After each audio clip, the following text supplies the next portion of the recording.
Inspiration দিচ্ছেন, তখন কিন্তু বক্তারা আবার ওইখানে বসে অনুভব করে যে ও বাপরে বাপ, সবাই তো আমার এই কথাটাকে খুব ভালোভাবে নিচ্ছে। যে সকল সমসাময়িক বিষয়ে কথা বলতে চান সেই সকল বিষয়ে পত্র পত্রিকা টিভি নিউজ অন্তত 10 দিন গবেষণা করার পরে সমাজে বলা উচিত। গত 16 বছর বাংলাদেশের নির্যাতিত মানুষের মধ্যে সিংহভাগ ছিলেন আলেম সমাজ। আপনি বলেছেন যে মাহফিলে কোরআন হাদিসের কথা বলবেন, উনি কয়েক জায়গাতে বলেছেন। তো ওটা যদি রিপিট করে প্রশ্ন করতে চাই যে তার তো উচিত শুধু ইসলামের কথা বলা, হাদিসের কথা বলা, নাকি যেভাবে তারা কিন্তু আসলে হাদিস কোরআনের কথা বলে সমালোচিত হচ্ছে না, তারা ব্যক্তিগত বিষয় বা অন্যান্য সামাজিকের বা চলচ্চিত্র বা সংস্কৃতির বিষয়ে কথা বলে তারা সমালোচিত হচ্ছে, কোনো ফতুয়া দেওয়ার বিষয় নিয়ে তারা সমালোচিত হচ্ছে না। বিষয়টা হচ্ছে দুইটাই, মানে আমি তো অবশ্যই ডাক্তার শফিকুর রহমান সাহেবের এই আহ্বানের প্রতি একত্রতা পোষণ করি যে আমাদের আলেম সমাজকে সহনশীল হওয়া দরকার, আলোচনার ভারসাম্য আনা দরকার এবং আলেম সমাজ বক্তব্য দিবেন কোরআন হাদিসের ভিত্তিতেই। তবে আমাদের সমাজেও কিছু প্রচলন আছে, মাহফিলের মঞ্চের গুলোতে দেখবেন যেই ভাইরাল বক্তব্য আপনার কাছে টিভির স্ক্রিনে খারাপ দেখাচ্ছে, একই বক্তব্য কিন্তু মঞ্চে শোনার পরে ওখানে উচ্ছ্বাসিত জনতাকে দেখা যাচ্ছে। তার মানে ওখানে বসে আপনি জি হুজুর করছেন, আপনি তাকে মানে খুবই ইন্সপিরেশন দিচ্ছেন, তখন কিন্তু বক্তারা আবার ওইখানে বসে অনুভব করে যে ও বাপরে বাপ, সবাই তো আমার এই কথাটাকে খুব ভালোভাবে নিচ্ছে। এই নিতে গিয়ে আবেগের প্রকাশ ঘটে এবং ঘটতে গিয়ে সেখানে কিছু শব্দচয়নের ত্রুটি বিচ্যুতি কিন্তু ঘটে যায়।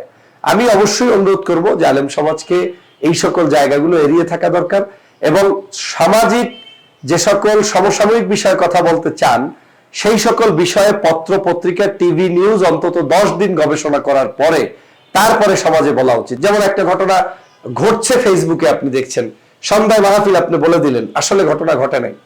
তো এরকম হলে হয় কি, মানুষ মনে করবে যে হুজুর আলেম হয়ে মিথ্যা কথা বলে গেল, কোন একজন উপদেষ্টার পদত্যাগ আসলে হইল না, আপনি বলে দিলেন, এটা ঘটানো যাবে না।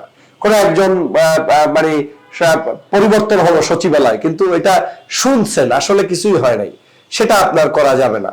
কোন একটি অনাকাঙ্ক্ষিত ঘটনা রাষ্ট্রের মধ্যে ঘটে যেতে পারে, সাথে সাথে সেটাকে কোনো একটা দিয়ে আপনি কারামতি জাহির করতে গিয়ে বা কোনো একটা কিছুকে প্রতিষ্ঠিত করতে গিয়ে উদাহরণ সৃষ্টি করা, এটা আমি মনে করি ঠিক হবে না। আমাদের প্রত্যেকেরই উচিত যার যার স্ব জায়গা থেকে আরো সহনশীল এবং এটা কি বলে সতর্কতার সাথে আলোচনা করা এবং সতর্ক আলোচনার মধ্য দিয়েই বাংলাদেশের মানুষের মন জয় করা। তবে এদের অবদানকে আমাদেরকে স্বীকার করতে হবে।